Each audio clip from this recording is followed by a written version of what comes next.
നമസ്കാരം.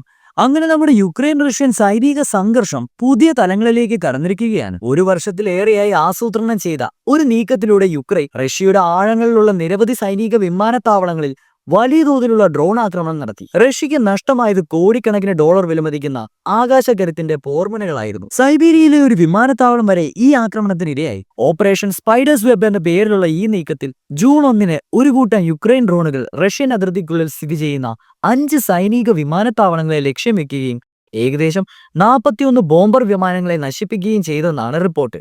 ജൂൺ 2 ഇസ്താംബൂളിൽ നടക്കാനിരിക്കുന്ന സമാധാന ചർച്ചയ്ക്ക് തൊട്ടുമുമ്പായിട്ടാണ് ഇത് ആസൂത്രണം ചെയ്തതെന്നും ശ്രദ്ധേയമാണ്. എന്താണ് ട്രോജൻ ഹോഴ്സ്? ഗ്രീക്ക് പുരാണത്തിലെ ട്രോജൻ യുദ്ധത്തിൽ നിന്നാണ് ട്രോജൻ ഹോഴ്സ് എന്ന വാക്ക് വരുന്നത്. ട്രോയ് നഗരത്തെ കീഴടക്കാൻ ഗ്രീക്കുകാർ ഉപയോഗിച്ച ഒരു തന്ത്രമാണിത്. ഒരു വലിയ തടിക്കുതിരയെ സമ്മാനമായി നൽകി അതിനുള്ളിൽ സൈനികരെ ഒളിപ്പിച്ചു വെച്ചാണ് ഗ്രീക്കുകാർ ട്രോയ് എന്ന നഗരത്തിനുള്ളിൽ പ്രവേശിച്ചത്. ശത്രുക്കൾക്ക് തിരിച്ചറിയുവാൻ കഴിയാത്ത രൂപത്തിൽ ഒരു സുരക്ഷിതമായ കോട്ടയിലേക്കോ സ്ഥലത്തേക്കോ ശത്രുവിനെ ക്ഷണിക്കുവാൻ ഉപയോഗിക്കുന്ന ഏതൊരു തന്ത്രത്തെയും ഇന്ന് ട്രോജൻ ഹോഴ്സ് എന്ന് വിശേഷിപ്പിക്കുന്നു. സൈബർ സുരക്ഷയ്ക്കും ഈ വാക്ക് ഉപയോഗിക്കാറുണ്ട്. ഉപയോക്താക്കളെ കബളിപ്പിച്ച് സിസ്റ്റത്തിലേക്ക് പ്രവേശിക്കുന്ന മാൽവെയറുകളെ ട്രോജൻ എന്ന് വിളിക്കുന്നു. ഈ യുക്രൈൻ ഡ്രോൺ ആക്രമണത്തെ ട്രോജൻ ഹോഴ്സ് തന്ത്രത്തോട് താരതമ്യം ചെയ്യുന്നത് ഡ്രോണുകൾ എങ്ങനെയാണ് റഷ്യൻ അതിർത്തിക്കുള്ളിലേക്ക് കടത്തിക്കൊണ്ടുപോയത് എന്നതുകൊണ്ടാണ്. പ്രത്യേകതരം FPV ഡ്രോണുകൾ റഷ്യയിലേക്ക് കടത്തുകയും മരം കൊണ്ടുള്ള ക്യാബിനുകളിൽ ഒളിപ്പിക്കുകയും ചെയ്തു. ട്രക്കുകളിൽ ഈ ക്യാബിനുകൾ കൊണ്ടുപോവുകയും റിമോട്ട് കൺട്രോളിലൂടെ ക്യാബിനുകളുടെ മേൽക്കൂരകൾ തുറന്ന് ഡ്രോണുകൾക്ക് പറന്നുറയാൻ സാധിക്കുകയും ചെയ്തു. പിന്നീട് അടുത്തുള്ള സൈനിക കേന്ദ്രങ്ങളിൽ കൃത്യമായി ആക്രമണം നടത്തുവാൻ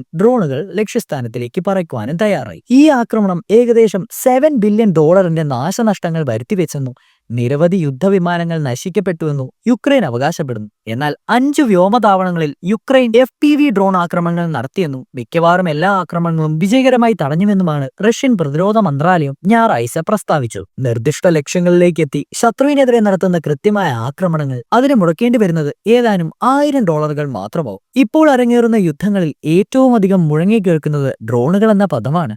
വില കുറഞ്ഞ നാവിഗേഷൻ സംവിധാനങ്ങളിൽ ലക്ഷ്യം കണ്ടെത്തുന്നവരെ സഞ്ചരിക്കുകയും ഇടിച്ചിറങ്ങി സ്വയം തരുകയും വ്യാപക നാശനഷ്ടങ്ങൾ ഉണ്ടാക്കുകയും ചെയ്യുന്ന ഒരുതരം യുദ്ധതന്ത്രം തന്നെയാണ് ഈ ഡ്രോൺ വെച്ച് കളിക്കുന്നത്. 2014 തുടക്കമിട്ട് 2022 ഫെബ്രുവരിയിൽ റഷ്യയുടെ പൂർണ്ണതോതിലുള്ള അധിനിവേശത്തോടെ രൂക്ഷമായ യുക്രൈൻ റഷ്യ യുദ്ധത്തിൽ ഉപയോഗിച്ചതുപോലെ ഒരു സൈനിക ഏറ്റുമുട്ടൽ മുൻപൊരിക്കലും ഇത്രയധികം ഡ്രോണുകൾ ഉപയോഗിച്ചിട്ടുണ്ടാവില്ല. യുക്രൈൻ പ്രതിമാസം ഏകദേശം 10,000 ഡ്രോണുകൾ നഷ്ടപ്പെടുത്തതായി കണക്കുകൾ തന്നെയുണ്ട്. എല്ലാ വലുപ്പത്തിലുമുള്ള നിരീക്ഷണ ഡ്രോണുകൾ, ആക്രമണ ഡ്രോണുകൾ, മറൈൻ ഡ്രോണുകളെല്ലാം ഉപയോഗത്തിലുണ്ട്. ചില FPV ഡ്രോണുകളും വെറും 10 ഇഞ്ച് നീളമുള്ളവയുമാണ്. മറ്റു ചിലത് വില കുറഞ്ഞ വാണിജ്യ ഘടകങ്ങളിൽ നിന്ന് നിർമ്മിച്ചതും ചൈനീസ് റൂട്ടറുകൾ ഉപയോഗിച്ച് പ്രവർത്തിക്കുന്നതുമാണ്.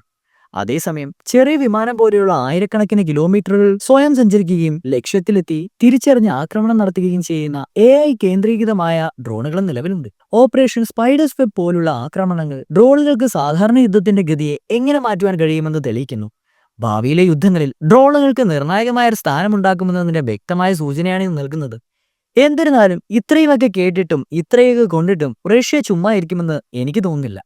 ഏതായാലും പുതിയൊരു അറിവുമായി ചക്രവ്യൂഹം വീണ്ടും വരുന്നതായിരിക്കും.